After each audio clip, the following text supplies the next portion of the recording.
Tom Goodwin, and this is Seth Godin. Hey. A man who needs no introduction, but politeness dictates that we must. Author of 19 books, is it now? This is number 19, yeah. And the latest book, This is Marketing. That's quite a declarative statement. Audacious. We could have put the question mark at the end, but then it wouldn't have been a marketing book. I think after writing 18 books before, you have now permission to be able to be so declarative and confident in what you say. You know, I hadn't written a full-length book in more than 5 years. This is my first marketing book in 10. And talking to my publisher, I said, there's stuff I still want to teach. And we had 40 different titles. And he said, this one? And Adrian's got a better track record than me on titling things. So yeah.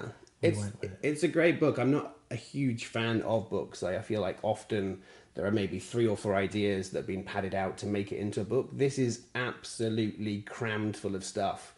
There's almost too much stuff in it. And things that appear to be almost off the kind of cuff remarks are actually massively profound. So thank you. How are you able to just fill this full of gold like that? Like, what's the process? So we built a seminar because, like you, books are frustrating for me. You find a great one and that keeps you going for another couple of years looking for another great one. But more and more of my readers were saying, I don't want to read a book. And that's why there was so long between books. Yeah. Because I like making them, but people were saying, teach us in other ways. So we built the marketing seminar, which is 6,000 people have been through it. It lasts 100 days. And it's a lesson from me and then 2 days of conversation among this cohort. So I'm watching what's resonating and what's not resonating and making new lessons based on what people are doing, right? And when we were done, we had 50 lessons. And I realized I would never have made this the curriculum if I had started from scratch. Yeah. But it's not cheap. It's like $650. So some people said to us, well, now I'd really prefer to read it in book form. So I said, how do I take this learning for big companies, small companies, entrepreneurs, nonprofits, and make it universal enough that it's worth a book? And you're right. There's lots of things that feel like a throwaway. Yeah. And I'm hoping what people will do is say, these 2 pages all by themselves could change everything for us. Yeah. How are we going to dive deeper into that? Yeah. It's quite strange because when you read it, because of the formatting of a book, it's not like things are written in bigger fonts or that there's a kind of worksheet saying, hey guys, you really need to think about this. This was big. So it's quite strange when you read it because you're not always sure as you're going through it the degree to which you're actually saying something which you should focus on perhaps for like a week-long holiday and make an entire business plan just around one particular sentence that you said. Right. Even the very first line, it says, marketing has changed. And then you sort of go on to talk about other topics. What in particular do you think has changed about marketing since you've started writing? And what's the most important thing that hasn't? Well, the thing that helped my career the most was being in the right place at the right time. And where I was when marketing blew up. That there was a 50-year run, never before seen in history, where commerce, which created culture, was in this virtuous cycle. Spend money, make money. Spend money, make money. And the secret of Don Draper and Mad Men wasn't that he was good at advertising. It was that he got clients to spend money. If you spent the money, you made the money, right? Oreos, trouble with Pop-O-Matic. I mean, all the 60s and 70s and most of the 80s, spend money, make money. Yeah. And then it broke. And it broke for a few reasons at the same time. And I was there to narrate that. So, if we look at what happens with email, email is direct marketing with free stamps.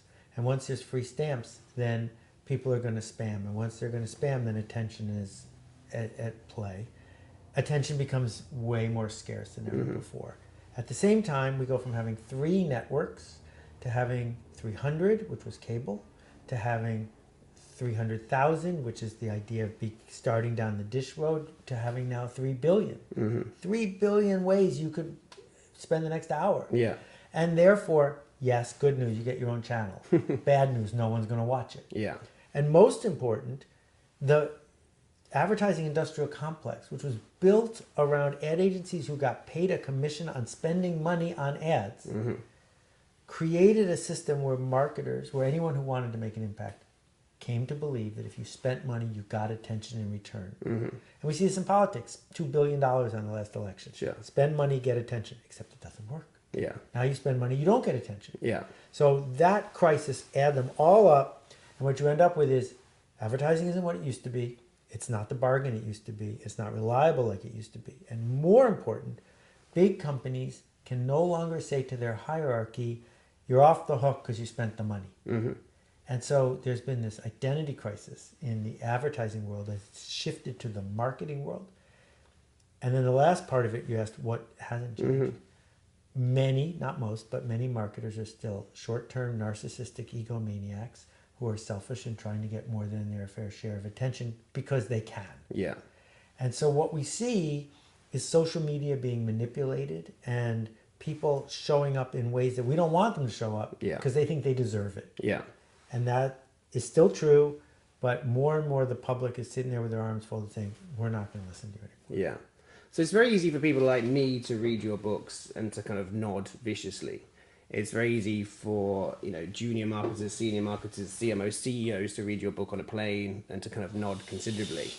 And that's great. That's great for you. And you know that you're kind of, correct and right in seeing this. But what can we actually do about it? Because I think to some extent that's where the sort of tension lies. Yeah, I'll confess it's not great for me. Yeah. I mean, no one who is thoughtful writes books for a living. Yeah. It's a ridiculous way to make a living. Yeah. I'm here to make change happen. Again. And so here's what I see happening. I went to Cincinnati in 1992 for my first internet conference at Procter & Gamble. 1992? 92. For the internet? Yes. Wow. Before the World Wide Web. Yeah. Okay. I was there early. There must have been scientists wearing white coats. Exactly. I mean, I have one of the white coats I can show you. But we invented commercial email. That's what my company did. Okay.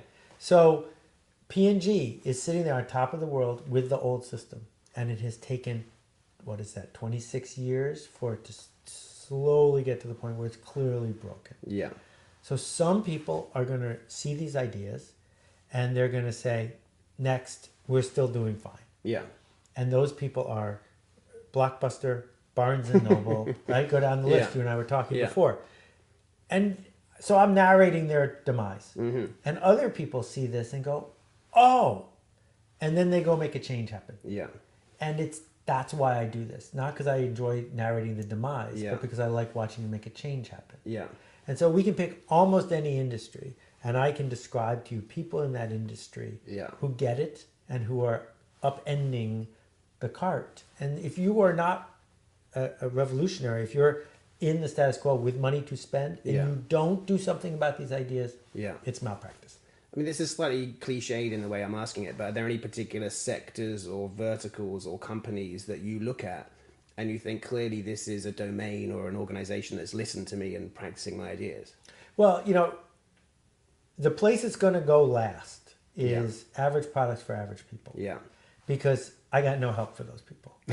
Yeah. Right? Yeah. Like if you're the brand manager for Heinz Ketchup, I don't know what to tell Heinz Ketchup to do.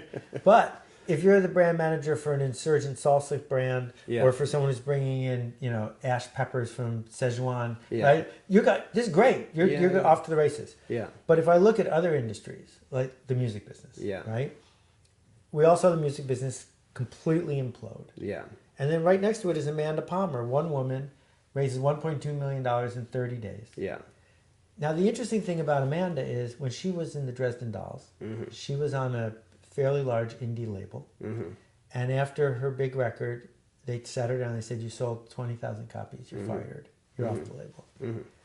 Her last one, the biggest success in the history of Kickstarter, 20,000 people. Yeah. It's exactly the same. The same people. Yeah. But when you strip away the limos and the A&R people, it's enough. Yeah. Right? Yeah. So it's an example. In the music business, we see all these people around the edges who do fine. Sure. Or, we think about the shift in even something as mundane as interior decoration. So before it was, the giant furniture warehouses or restoration hardware who sell billions of dollars worth of stuff. Yeah.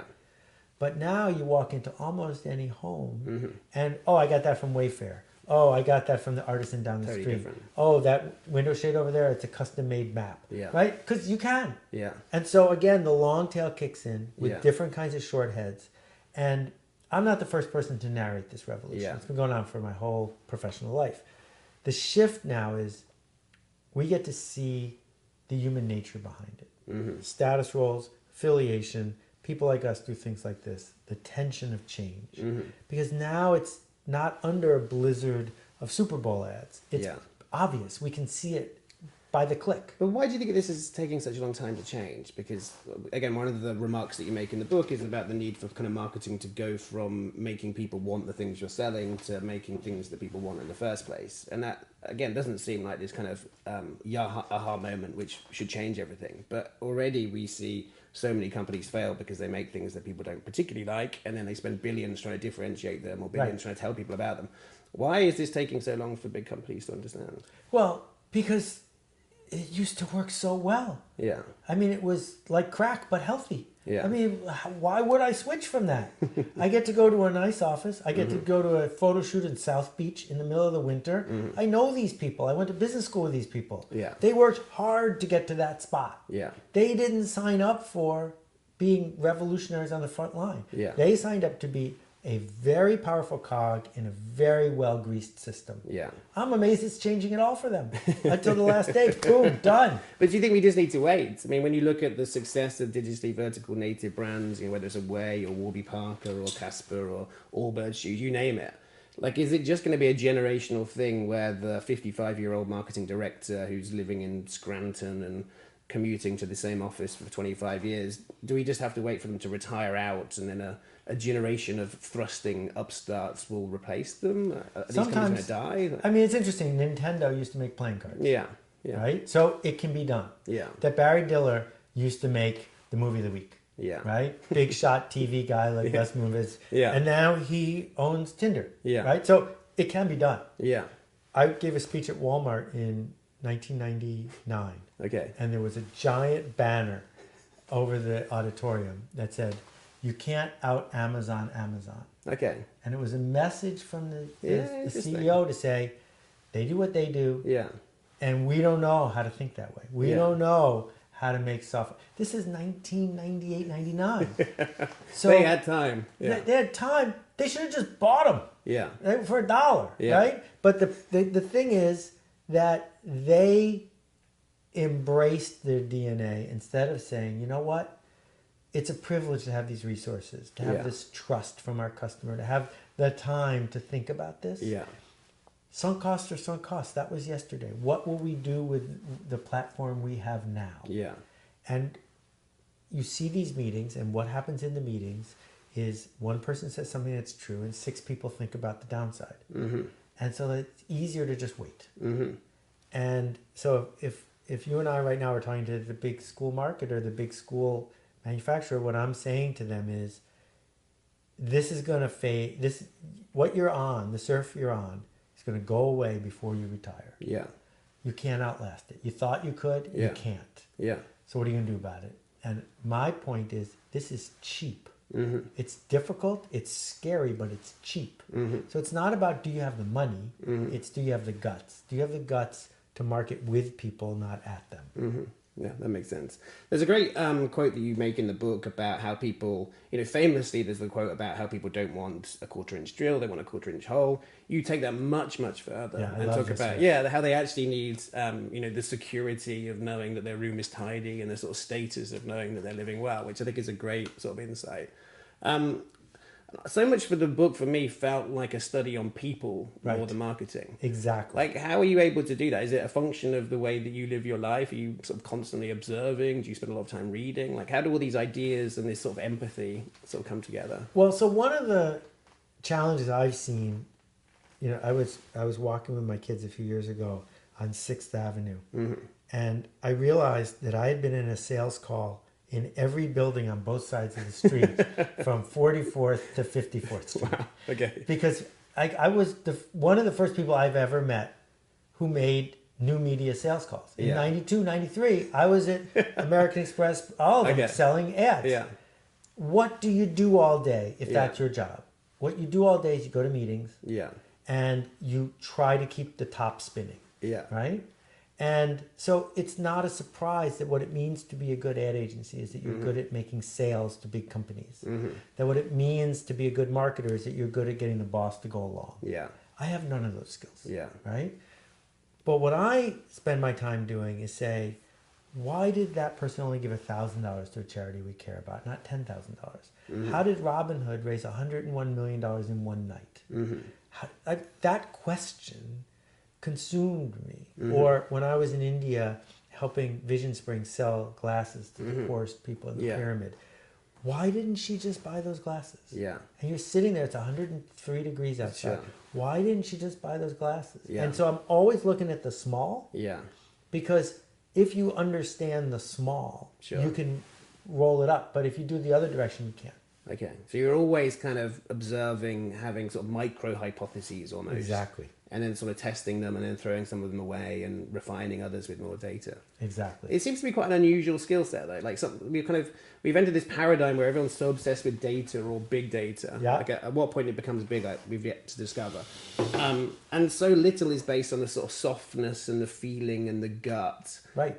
Like, and you're it seems like you're a big proponent of feeling your way through this and using our intuition. How do we get the world to sort of ignore the reams and reams of data and the hardness and the objectivity of data and to sort of trust themselves a bit more? I think big data has two promises. Yeah. Promise number one is you can hide. Yeah. It's not your fault, it's the data's fault. Yeah. And promise number two is there's a shortcut. Yeah. There's a shortcut that will magically give you a lift with no incremental effort or spend. Yeah. And my whole career has been about doing the opposite in both things. No place to hide. I said this, I own this, blame me if I'm wrong. And I've been wrong lots and lots of times. Yeah. And number two is no shortcuts. That the best method is the longest way around. Right? So 7,600 blog posts. Did I do them so that I could be sitting here with you today? No, it's a nice side effect. Yeah. But that's my journey, is this, what's the longest route? There's a vulnerability there, though. Yeah, I mean, exactly. putting thoughts out, especially on the internet, and knowing that what might appear to be quite profound at 3 o'clock in the morning on a Thursday, and then you wake up 2 days later and you're actually, that was fluff. Like, is that difficult for you, or is it just? It used to be really hard. Okay. I mean, half my posts are below average, just out of the gate. Below average for you. Well, not below still, global average. But I'm still looking at them and Yeah. saying, yeah, I'm gonna change it. And I used to have comments on my blog. Yeah. And so what happened was, I would do a post, and then the comments would roll in, and I'd want to explain myself. No, this, Yeah. no. And then I would write the next post, pre-explaining myself. So Yeah. And so I realized I would either have a lousy or a non-existent blog with comments, Yeah. or I would simply write. Okay. And so I don't read my reviews. I don't have any comments. Yeah. And I get that I'm not going to resonate with people all the time, but that's Yeah. not my role. Yeah. My role is to say, did you notice this? Yeah. And my very best stuff is stuff where after people read it, they go, that was obvious. Yeah. But they didn't know it before I wrote it. So if I can get those two things I get to that happen, quite a lot, and I'm always quite offended. People are like, Tom, you don't really say anything new, but you say things that we're already thinking, but you articulate it in a Perfect. slightly clear way. What a service. And I was going to say, my first reaction to that was to feel quite offended. And I thought, actually, like there is something about the sort of simplicity and the clarity in which you write, which makes quite complex, sort of nuanced, fast-changing situations seem clear. And that's actually the value in what we do. Right. But I think sometimes when people read something and it doesn't use long words and it doesn't sort of blow their minds, there's this assumption that somehow it can't have been genius, when in fact that's the real definition of genius. Exactly. And so if we get to large organizations, so these, between the Alt MBA and the marketing seminar, 8,000 people, why aren't there 80,000 people? Well, there are two reasons. Either because people think it's not going to work, but we show them the testimonials and we show them the proof and blah, blah, blah, 97% completion rate, etc. Then they went, oh, well, my real problem is it might work. And what marketers do is we make change happen. Yeah. And what educators do is we make change happen. Yeah. And so what I'm promising people is I will change you. Yeah. Now, some people hear that and go, good, because things will get better. Yeah. But a lot of people, particularly in corporate America, say, Absolutely. bad, because things will get worse. Yeah. And so when you show up, if we think about the typical short-term marketing success, you can make a lot of money by reassuring people and saying, this will keep things the same. If you don't buy it, you're going to have change, but this will help you keep things as is. Yeah. But real marketing change, make whatever hit list you want of the last 25 years of important things. Yeah. Charity Water, Amazon, big companies, organizations, all of them bring change with them. So yes, Mr. Hines is dead, and Mr. Procter and Mr. Gamble are dead. So those guys made change long before we lived, and a lot of people have coasted with that. Yeah. But if you want your company to become vibrant again, Yeah. right? So think about Pepsi. Pepsi and Coke are both freaking because you can't make people drink more sugar water. Consumption cannot go up. But that's what they know how to do. So if they're going to be organizations that matter, just 20 years from now, when you and I will still be around, they're going to have to do something else other than mass marketing a high margin item to people who already know what it is. They're going to have to do something else. And so this is the moment, this is the fork in the road. I mean, so you've written the playbook or many playbooks for how to do marketing in the modern era, and companies have taken your advice and made billions of dollars as a result. Are you not tempted to put into practice your own ideas and sit on a big stage knowing that you invented the next charity water or the next Casper? Or... So, first of all, I'm a hypocrite all the time. And I'm aware of that, but I try to take my own advice. Yeah. So with permission marketing, I used permission marketing to sell permission marketing. So one of the reasons I blog is to keep myself honest. Yeah. I've taken my own advice. I built one of the pioneering companies in the internet. I was lucky enough to sell it to Yahoo on the right day. A few years later, I did it again, tussled with Google when they tried to compete with Skidoo. Yeah. They had to shut down their version, which was great. But then they changed their algorithm, and that really sucked. Sure. So, and I've done a lot of work with charity. So, yes, there are definitely days I am tempted to say, I should go operate. But now I look at it and go, and give up my 1 minute commute. And I'd rather be of service to a lot of people than figure out how to do it. So I don't mind that I didn't get a royalty check from all of these companies. It actually makes me thrilled that they're stealing the ideas, because that's what I do, is I give ideas away. So if someone takes one of my ideas and builds a multi-billion-dollar company or builds a charity that saves the lives of 100,000 people, that's fine. What's the idea that you've had that you think has been biggest but most underappreciated? Because I notice quite a lot with my writing, there are many posts that I write which I think are superb and they perform lousily. And a few throwaway comments that become viral, and actually I think they're rather naive and empty. So my own judge of what's interesting clearly is either off or the world is off. So with you, where's the sort of highest index there? Well, so I don't measure traffic or virality because I know how to make it go up and it would wreck my writing. So I wrote a post a few years ago called How to Get Traffic to Your Blog. And it was a long list of 50 tips. And I intentionally contradicted myself just to point out I was doing a parody. And it's still one of my most popular posts because people don't get the joke. Right? I think it's pretty clear that the modern economy is largely based on permission as an asset. And so if I was going to measure cash generated for organizations, certainly permission marketing, followed by Purple Cow. But my kids were teasing me the other day because as a joke, I pointed out that I invented the everything bagel in 1977. And they thought that was absurd because I constantly saying I invented this and I invented that and I invented the other thing. I think the idea that we have this privilege to do work that isn't just being a cog in the system has changed the way many people go to work. And I wasn't unique or original in saying it, but I was relentless in saying it. And I'm super proud of that because to say I'm responsible for my work, I don't care about authority, but I want to take responsibility. That I want to give other people dignity, that I want to make something I'm proud of. I can't believe not a lot of people were talking about that, but they weren't.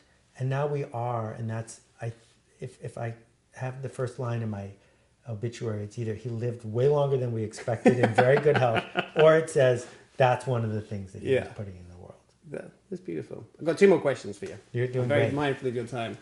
I mean, a lot of my role is about technology, and a lot of the marketing environment right now is dominated not by consumer expectations and what people want, but instead it's pushing out the latest thing. So miraculously, micro-targeting is the future, or that AI is going to change everything, or blockchain is the next big thing. Is that interesting to you? Are there particular technologies right now which are getting you excited? Okay, so the technology ratchet in Silicon Valley is primarily based on breaking things to create tension so that people have to move forward to get back to feeling stable. So before Facebook, the fact that you didn't know what people you went to high school with were saying behind your back wasn't a problem.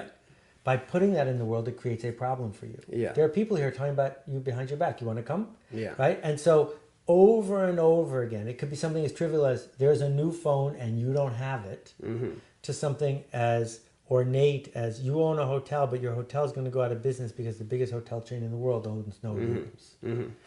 And so the question is, will that creative destruction move us toward a world we want to live in? Or will it merely fuel the profits of the person who made the thing break in the first place? So when you look at something like Bitcoin and its side effect, the blockchain, they're two different things, right? Bitcoin is largely about undermining the sovereignty of taxing authorities so that there can be an efficient, behind the scenes, untaxable black market. And because it's not about micropayments, it's really bad at micropayments. Yeah. The blockchain, on the other hand, says for the first time ever, we're going to have a transparent, unhackable database of everything that happened among this kind of transaction. So if this person used to drive for Uber and now drives for Lyft, and they had this infraction under Uber, the customers will know under Lyft because it will follow you around. That could be a good thing and it could be a bad thing. It depends on how it's used, on which people who have which power. But it's certainly worth discussing. Whereas the thing about a lot of what gets funded in the Valley isn't about, could this lead to a positive cultural change? It's more about, can we get traction, have a network effect that leads to a ratchet, that leads to lock-in, that leads to monopolistic behavior, so then we can go public. Yeah. And I really am not proud of that.